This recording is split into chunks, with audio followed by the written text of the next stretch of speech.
I recently released a video on death and legacy. If you haven't watched that one yet, I recommend checking it out.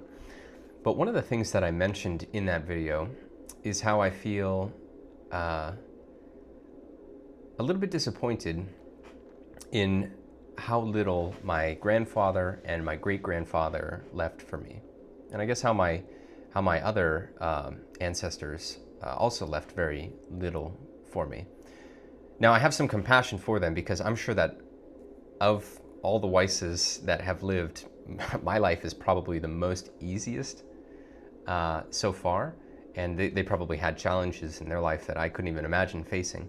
So I don't really blame them, but I look at some of the treasures that other people have been left in terms of journals and photos and videos and all these different things that are left to their heirs. I'm not talking about, monetary inheritance. I'm talking about like culture and lessons learned and, family culture and things like that.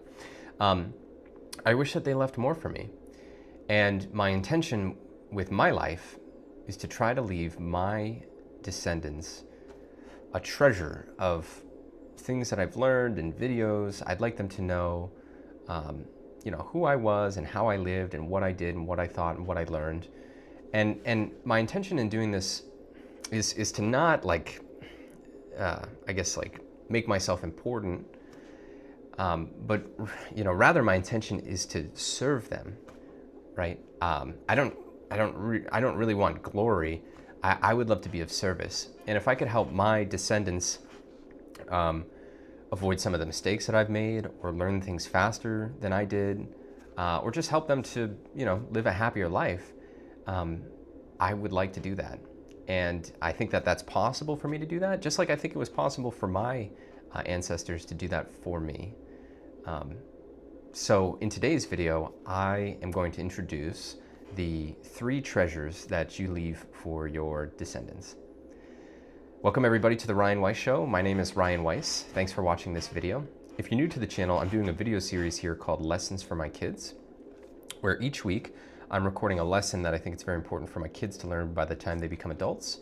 And I'm recording these videos so that if something were to happen to me, they would have a list of these lessons taught to them by their dad.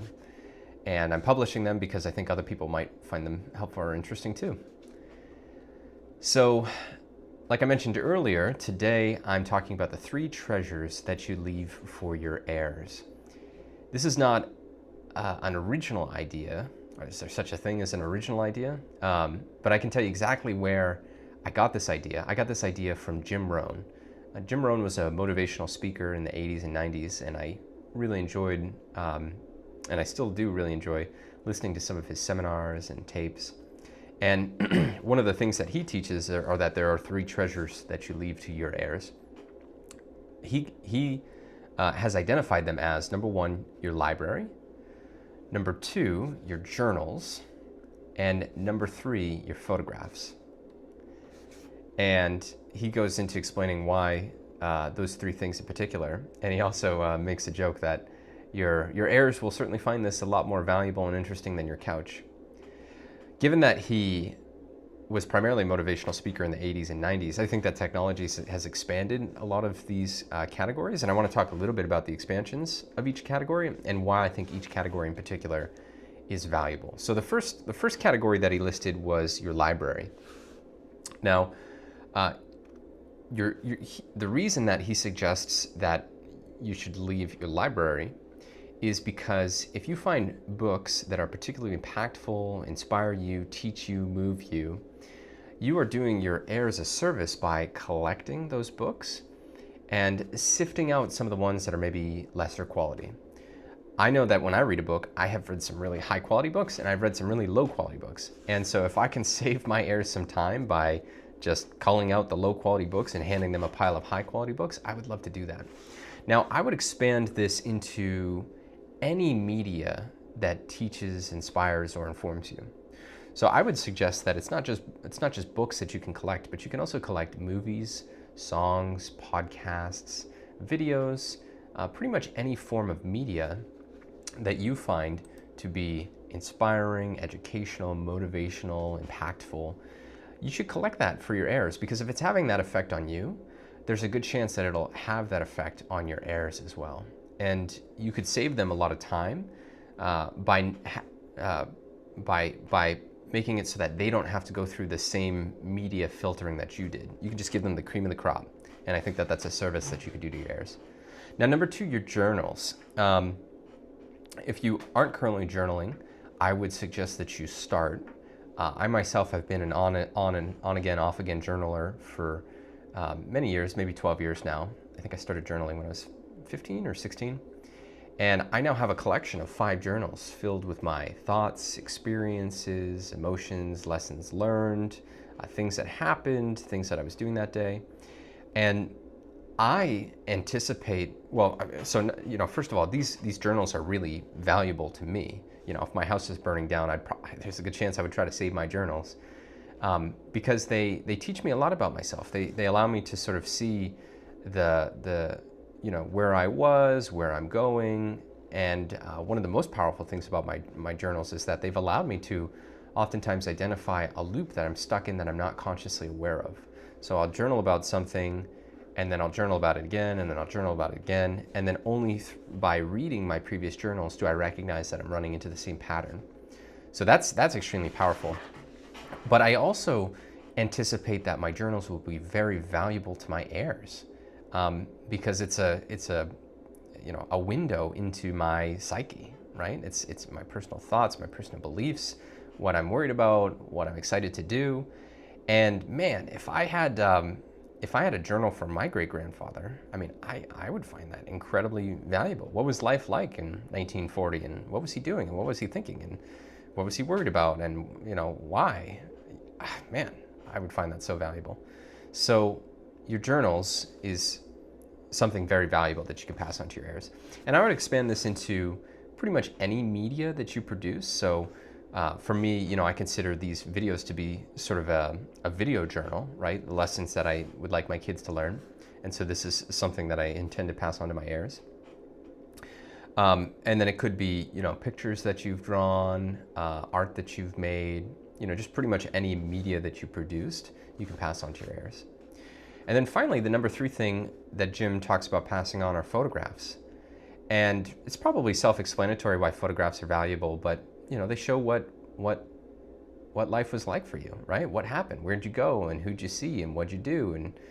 And photographs are extremely powerful because they allow you to re-enter the moment, right? And they're much like journals. They're valuable for you because as you get older, and as I get older, I find myself having the desire to reminisce. And photographs are extremely useful for reminiscing.